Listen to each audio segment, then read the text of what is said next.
अस्सलाम वालेकुम, welcome to my YouTube channel zero to hero. आज हम बात करेंगे how to do the on page of blog. अब हम सबसे पहले देख लेते हैं कि हमारे पास जो ब्लॉग है वहाँ पे हमारे पास जो ऑर्गेनिक ट्रैफिक है, अगर हमने उसको लाना है तो हमें एसईओ करना पड़ेगा, जिसमें जो 3 गाइडलाइंस हैं गूगल की, उनकी बेसिस पर, यानी कि जो गूगल की गाइडलाइंस हैं उनके बेसिस पर 3 कैटेगरीज़ में या 3 एक्टिविटीज़ में एसईओ को डिवाइड किया गया है। पहला है ऑन पेज एसईओ, दूसरा है ऑफ पेज एसईओ एंड जो थर्ड है वो है टेक्निकल एसईओ। तो अभी हम क्या करने वाले हैं, सबसे पहले हम ऑन पेज की जो है ना उसके कुछ फैक्टर्स को समझने वाले हैं। ऑन पेज के बहुत सारे फैक्टर्स हैं। अगर एसईओ के फैक्टर्स की बात की जाए तो इसी की जो गाइडलाइंस हैं गूगल की, जो गूगल हमें रिकमेंड करता है कि आपकी किस तरह की ब्लॉग होनी चाहिए, उसकी बेसिस पे तकरीबन 200 फैक्टर्स हैं। ठीक है, यानी कि including on page, of page और टेक्निकल एसईओ को अगर तीनों को कंबाइन किया जाए तो हमारे पास तकरीबन 200 फैक्टर्स होते हैं जिनका हमें ध्यान रखना पड़ता है। कुछ डायरेक्ट फैक्टर्स हैं, कुछ इनडायरेक्ट फैक्टर्स हैं। डायरेक्ट का मतलब ये है कि जो आप नहीं कर रहे हो, यानी कि डायरेक्ट आपकी जो रैंकिंग है उसके ऊपर फ़र्क पड़ सकता है। इनडायरेक्ट का मतलब ये है कि अगर आप ये नहीं कर रहे हो तो आपकी रैंकिंग के ऊपर डायरेक्ट फ़र्क नहीं पड़ेगा, लेकिन अगर इनडायरेक्ट कोई फैक्टर्स हैं, इसका मतलब ये हुआ अगर आप इनको ध्यान नहीं दे रहे हो कि ये किसी दूसरे फैक्टर्स को इफ़ेक्ट करेंगे और वो फैक्टर्स जो हैं आपके रैंकिंग को इफ़ेक्ट करेगा। तो ये चीज़ है, कहने का मतलब ये है कि जो भी गूगल की रिकमेंडेशंस हैं at the end of the day हमें उन्हें फॉलो करनी ही है ब्लॉग बनाते वक्त। तो अब हम बात करते हैं ऑन पेज के कुछ फैक्टर्स। सबसे पहले जो फैक्टर सबसे इम्पोर्टेंट है हमारे पास, ये है टाइटल टैग। यहाँ पर आप देख सकते हो कि जब भी सर्च इंजन रिज़ल्ट पेज में कोई भी रिज़ल्ट दिखता है, कोई भी मतलब वेब पेज है जो सर्च इंजन रिज़ल्ट पेज में दिखता है, तो इस तरह से कुछ आपके सामने आता है। ये जो सबसे ऊपर वाला सेक्शन आप देख रहे हो यहाँ पर, this is basically called as title tag. इसको हम सेट करते हैं, यूज़र सेट करता है इसको, वो डिसाइड करता है कि सर्च इंजन रिज़ल्ट पेज में उसे क्या शो करवाना है। ठीक है, ये टाइटल होता है, ये डिस्क्रिप्शन है नीचे, इसकी भी हम बात करेंगे, ये भी ऑन पेज एसईओ फैक्टर में आता है।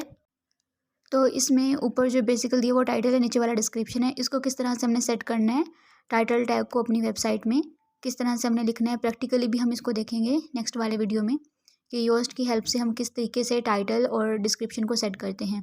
तो टाइटल में आपको क्या करना है, आपको कीवर्ड रखना है, कोई भी कीवर्ड आपका है जिसके ऊपर आप अपना इस वेब पेज को रैंक करवाना चाहते थे या इस ब्लॉग को रैंक करवाना चाहते थे, वो कीवर्ड आपको यहाँ पर टाइटल में मतलब टैग में रखना है। ये सबसे पहला पॉइंट है। सेकंड है कि आपने कीवर्ड को कहाँ रखना है, बिगनिंग में रखना है। ठीक है, जैसे ये मेरा सपोज कीवर्ड था ऑन पेज एसईओ वाला। सपोज अगर मैं कहती हूँ कि मैं इस ब्लॉग को रैंक करवाना चाहती हूँ ऑन पेज एसईओ के ऊपर। ठीक है, ऑन पेज एसईओ के ऊपर मैं रैंक करवाना चाहती हूँ, यानी कि ये मेरा कीवर्ड है। ऑन पेज एसईओ जो वर्ड है ये मेरा कीवर्ड है और इसके ऊपर मैं अपना जो मेरा ब्लॉग है उसको मैं रैंक करवाना चाहती हूँ। तो मैंने क्या किया, मैंने सबसे पहले कीवर्ड को, जो हमारा ऑन पेज एसईओ कीवर्ड था, उसको मतलब हमने टाइटल में यूज़ करना है। इस चीज़ को हमने ध्यान में रखना है। यूज़ कहाँ करना है, बिगिनिंग में, बिल्कुल स्टार्टिंग में हमने उसको यूज़ करना है। ठीक है, कोशिश आपने यही करनी है कि उसे स्टार्ट में लेकर आएँ। और इसकी भी कुछ लेंथ होती है, उस मतलब वो जो लेंथ है उसका आपने ध्यान रखना है। पिक्सल में आप देख सकते हो ये लेंथ तकरीबन 500 पिक्सल टू 600 पिक्सल है। और प्रैक्टिकली हम देख लेंगे कि ये किस तरह से पिक्सल वगैरह आप जो कैलकुलेट करते हो। अगर करैक्टर्स की बात करें तो अगर ये 60 टू 70 करैक्टर्स के अराउंड है, यानी कि 60 से 70 करैक्टर आप यूज़ कर रहे हो टाइटल में, तो कोई भी प्रॉब्लम की बात नहीं है। इन सारी चीज़ों को हम लोग प्रैक्टिकली भी देख लेंगे। अब जो सेकंड फैक्टर है वो है डिस्क्रिप्शन का, उसमें कि डिस्क्रिप्शन यहाँ पे आपको दिख रहा है, मतलब ऊपर टाइटल है, नीचे जो है डिस्क्रिप्शन दिया हुआ है, इसमें भी आप देख लें। तो ये भी यूज़र ही सेट करता है, यूज़र ही डिसाइड करता है कि उसके पेज का जो टाइटल है वो क्या होगा, उसका डिस्क्रिप्शन क्या होगा, ये भी यूज़र ही डिसाइड करता है।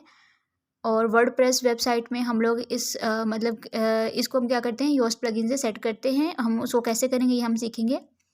ये एक हर एक स्पेसिफिक पेज का टाइटल और डिस्क्रिप्शन किस तरीके से हम सेट कर सकते हैं।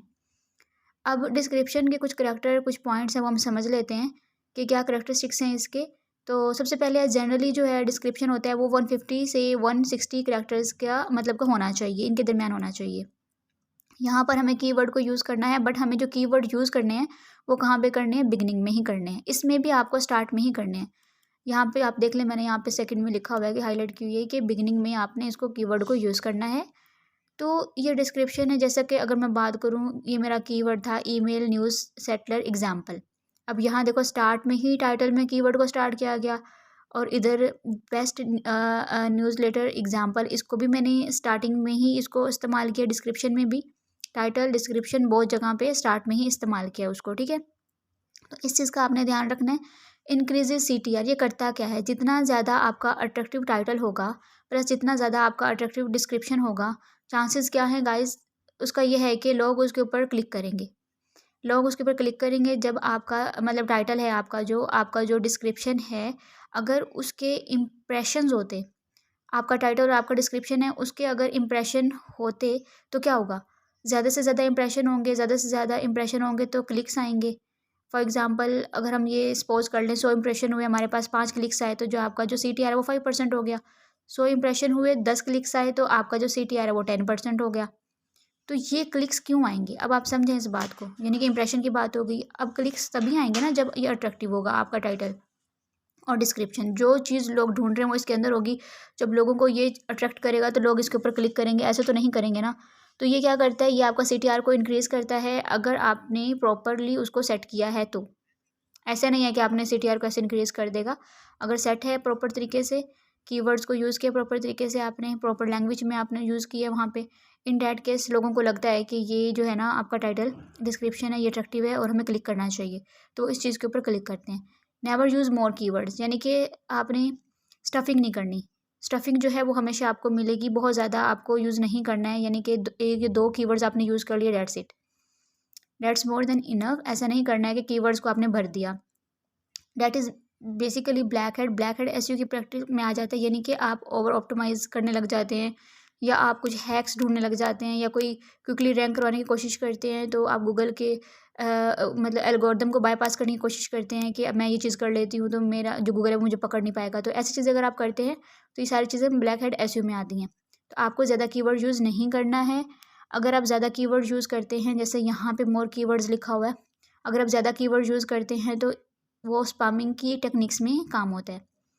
यहाँ पे अगर आप, तो वो इस तरह से आपका काम को काउंट करेगा कि आपने स्पैम किया, स्पैमिंग किया आप लोगों ने, तो ये चीज़ आपको नहीं करनी है। कीवर्ड नेचुरल होने चाहिए, ऐड जैसा नहीं रखना है आपको इसको।